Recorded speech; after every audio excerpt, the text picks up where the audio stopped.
సంవత్సరాల తరబడి ఎన్ని మందులు వాడినా మీ మోకాల నొప్పులు తగ్గట్లేదా? ప్రాణ పెయిన్ క్లినిక్ లో అత్యాధునిక చికిత్స.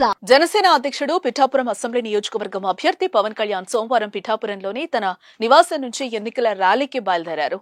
ఉదయం 11 గంటల ప్రాంతంలో జనసేనాని కారులో బయలుదేరగా పెద్ద సంఖ్యలో అక్కడికి చేరుకున్న అభిమానులు నినాదాలు చేస్తూ వెంట నడిచారు. ప్రతిపక్ష నేతల ఆరోపణల నేపథ్యంలో పిఠాపురంలోనే నివాసం ఉంటానని పవన్ కళ్యాణ్ ప్రకటించిన విషయం తెలిసిందే.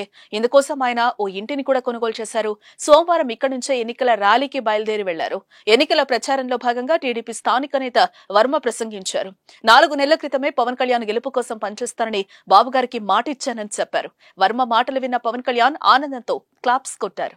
4 నెలల ముందే పవన్ కళ్యాణ్ ని భారీ మెజార్టీతో గెలిపిస్తానని నేను చెప్పాను. అప్పుడు కళ్యాణ్ గారు నాకు పరిచయం లేదు.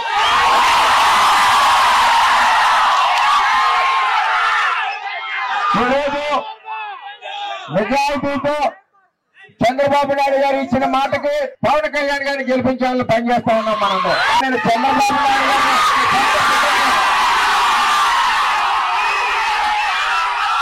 మీరు నన్ను 2014 నుంచి ప్రయత్నిస్తున్నారు. మీ వల్ల ఏది అవ్వదు.